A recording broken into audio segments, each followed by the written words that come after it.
Hi, I'm Joy with Back to Simple Home, and I am going to show you a few items that we're going to add to our frittata today. We're going to make an easy breakfast recipe.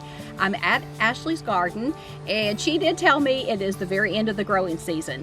We are in early to mid-September and trying to just reap the last few produce items that she has. In the spring, it is always beautiful. They get so much out of their garden. It just makes it so much easier. Walking right out her door, she can grab lots of things for lots of different meals. But today we're going to make the frittata, which is a crustless quiche, and we're going to add some of her tomatoes that she has left over that are still growing in her garden, still look really good, still taste amazing, but we want to get a few of those to add to our recipe today.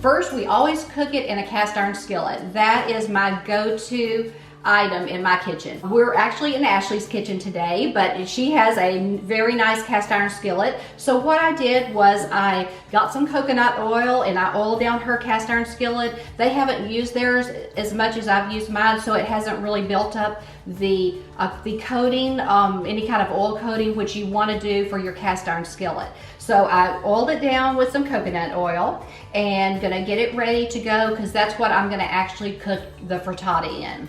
I think we put 8 eggs in this. You can do however many you want to. Just kind of let it depend on how many you're cooking for. You might want to use a little bit smaller skillet if you're just making it for 2. We have 8 people here today, so we are going to make a little bit larger one. We could have even used a few more eggs, but we have 8 going in today. This is one of those recipes that you can put anything in. I love this recipe. We have lots of produce from our garden, Leah's garden, Ashley's garden, and we are gonna just throw everything we can in. These are some little onions that Leah grew in her garden.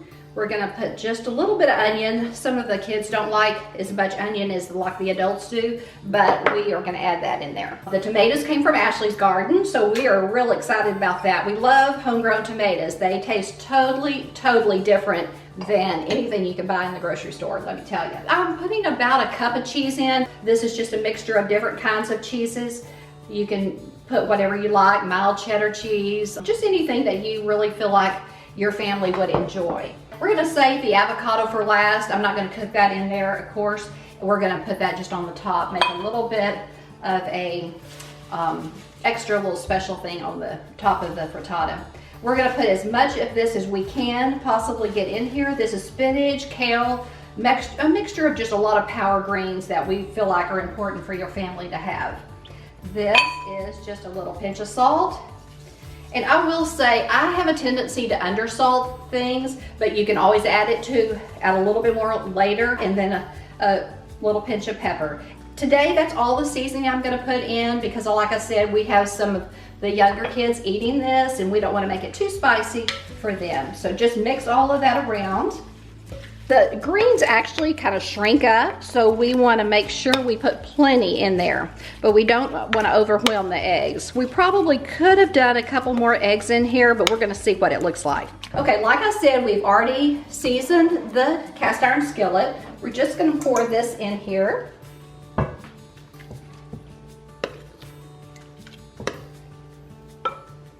This is a really large skillet. In fact, I think I may add a few more eggs just to make sure that it's all coated. I went ahead and whipped up 4 more eggs just to add a little bit more bulk to our frittata.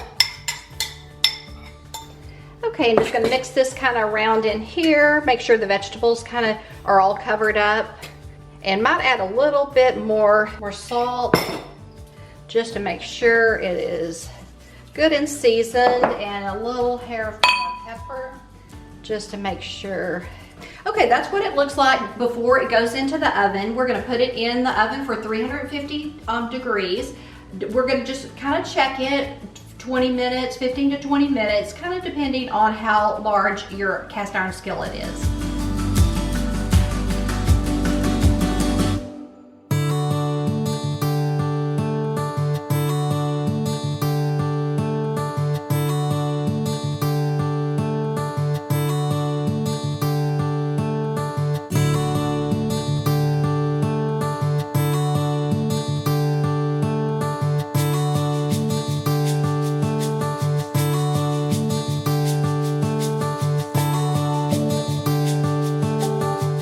Plated our frittata. I added a little bit of avocado just for a little garnish with a few of Ashley's tomatoes and some grape jelly that I actually made with my aunt this summer. We made a whole bunch of jars of grape muscadine jelly. She has grapes growing out her ears at her ranch, and we're from the Texas Hill Country, so we wanted to for sure use all those. So this is our grape jelly from the summer. They usually come out in July or August, and we have lots of grape jelly jars that we always give for gifts and do those kind of things. But we added that to the toast. It makes a really good fresh meal. I know we do have to add sugar, a little bit of sugar to the grape jelly because they just need a little touch of sweetener, but we try to do as minimal as possible. We've had a lot of fun in the kitchen this morning, and we've tried to add wholesome, healthy ingredients to our frittata this morning. And Ashley, breakfast is a very important meal for everyone, but especially for a young mom with 3 young boys. Can you just tell us a little bit about how you do your mornings and what you are trying to accomplish with the breakfast meal? I recently started homeschooling my 2 oldest, and breakfast is a very important part of our day. It's how we start our day. It sets the tone for the whole day. So being organized and prepared with breakfast is really important for us at our home. So something I'm going to start incorporating, getting the boys to do a chore the night before and setting the table so that we can just come downstairs in the morning and the table will be set. We just have to whip up one of these quick recipes. Ashley, I think you brought up a great point. If you have your kitchen drawers organized, your cabinets organized, your pantry with just the key ingredients and it's organized, refrigerator stocked but very organized, it is so much easier. Your boys can just get their plates out the night before, set the table, and it makes the morning and really every meal so much easier. Yeah. Well, do y'all want to try it? Let's try it. Yes. It does look so good. I like it. Yeah, that's really very good. good. It's delicious. That's like so much flavor in it. That's good. Yeah. Thank you guys so much for watching. If you have been enjoying our content, please don't forget to subscribe to our channel, like our videos, and comment below. We would love to hear from you. If there's anything that you guys want to see us do, please let us know. If you have any favorite recipes, share those with us because we love to share them with our viewers. Thank you guys for watching, and we will see you in our next video. Thank you. Bye guys. Bye.